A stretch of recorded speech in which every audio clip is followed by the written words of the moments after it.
अस्सलामुअलैकुम। एक taxi driver एक औरत को अस्पताल में छोड़कर आया। रात को अस्पताल से कॉल आ गई। वो एक आम सा आदमी था और खासी मुद्दत से एक अरब मुल्क में मकीम था। उसकी बीवी और बच्चे उसके पास थे। महदूद आमदनी के बावजूद वो अपनी जिंदगी से बड़ा मुतमईन था। फिर मुस्तकबिल की जिम्मेदारियों के एहसास ने उसे मजबूर किया कि वो टैक्सी चलाया करे ताकि आमदनी में इजाफा हो। और फिर वो टैक्सी ड्राइवर बन गया। एक दिन वो मामूल के मुताबिक टैक्सी लेकर निकला और सवारी के इंतजार में था। मगरिब का वक्त हुआ जाता था कि बुरखा में मलबूस एक औरत ने टैक्सी को इशारा किया। इस आदमी ने टैक्सी रोक ली। औरत कहने लगी कि फौरी तौर पर मुझे अस्पताल के इमरजेंसी वार्ड में ले चलो, मैं जच्चगी की हालत में हूँ। ये सुनते ही उस आदमी ने टैक्सी चलाना शुरू की और फौरी तौर पर अस्पताल पहुंच गए। औरत ने कहा कि थोड़ी देर इंतजार करो। नर्सें इसको लेबर वार्ड में ले गई। इधर अस्पताल के एक मुलाजिम ने ड्राइवर से पूछा कि उसका एड्रेस और फोन नंबर क्या है।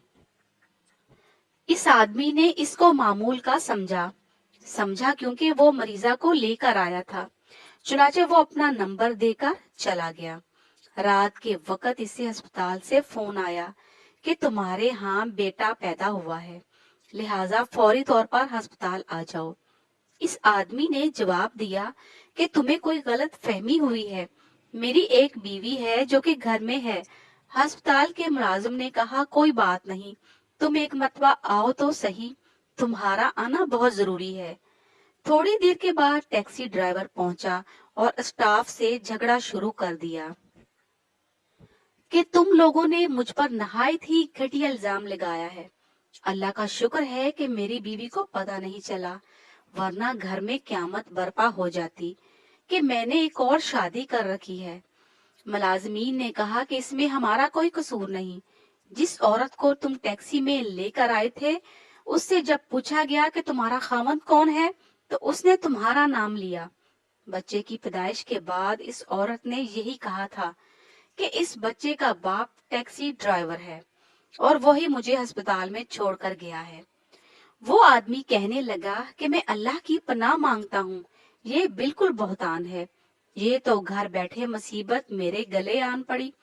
किसी ने बिल्कुल दुरुस्त कहा है कि मुसीबतें इस हाल में तुम्हारे पास आएंगी जब तुम इत्मीनान से सो रहे होंगे। बहरहाल उसकी अस्पताल के अमले के साथ बहस जारी थी कि अचानक इसको ख्याल आया कि अगर तुम्हें मेरी सच्चाई पर यकीन नहीं है तो ऐसा करो कि इस बच्चे और मेरे खून का टेस्ट ले लो, तुम्हें पता चल जाएगा। डॉक्टरों के लिए इस मामले की तस्दीक जरूरी थी, इसीलिए उन्होंने इस तजवीज से इत्तेफाक किया और इसके खून का नमूना ले लिया। टैक्सी ड्राइवर मुसलसल दवाएं करता जा रहा था कि अल्लाह मियाँ, इस आजमाइश की घड़ी में मेरी मदद फरमा। थोड़ी देर बाद डॉक्टर नतीजा लेकर आया और कहने लगा, नौजवान, हम माजरत ख्वाह हैं, खौम खा तुम्हारा वक्त जाया किया। आपके खून की तहकीक से ये बात सामने आ गई है कि वाकई ये आपका बच्चा नहीं है, और ये भी मालूम हुआ है कि आप बाप बनने के काबिल ही नहीं, क्योंकि आप मुकम्मल तौर पर 5 हैं। अब हैरान और परेशान होने की बारी इस आदमी की थी। ये खबर उस पर बिजली बनकर गिरी थी। वो कहने लगा कि तुम्हारी ये बात तो पहली बात से भी ज्यादा सख्त है। मैं कई सालों से शादीशुदा हूँ और मेरे 6 बच्चे हैं, और तुम मुझे बांझ होने का सर्टिफिकेट दे रहे हो। यकीनन तुम्हारी लेबोरेटरी रिपोर्ट बेकार है। डॉक्टर ने उसकी रिपोर्ट को दोबारा देखा और कहा कि नौजवान, हमारी रिपोर्ट दुरुस्त है, मगर कोई बात नहीं, हम दोबारा टेस्ट ले लेते हैं। टेस्ट दोबारा हुआ और डॉक्टरों ने हतमी फैसला सुना दिया कि जिस शख्स का ये खून है वो कभी भी बाप नहीं बन सकता। मगर मेरे 6 अदद बच्चे हैं और डॉक्टरों का ये दावा है कि मैं बाप नहीं बन सकता। वो सोच सोच कर पागल हो रहा था। फिर वो हकाइक की दुनिया में आया, गौर व फिक्र किया, जांच पड़ताल शुरू की। کہ گھر کے ماحول پر غور کیا تو اس نتیجے پر پہنچا کہ اس کی بیوی یقیناً غلط ہے، مگر یہ ڈاکہ ڈالنے والا کون ہے؟ اب ایک اور تلخ حقیقت اس کے سامنے تھی۔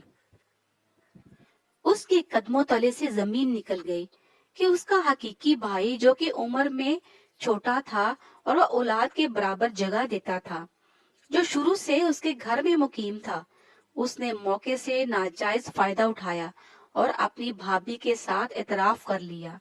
ہاں، اس کی بیوی کے ساتھ اس نے کئی سالوں سے ناجائز تعلقات قائم کر رکھے تھے، اور پھر شدید دباؤ کے بعد اس کی بیوی اور بھائی نے ان ناجائز تعلقات کا اعتراف بھی کر لیا۔ مزید اچھی ویڈیوز کے لیے ہمارے چینل کو سبسکرائب، لائک اور شیئر ضرور کریں۔ شکریہ۔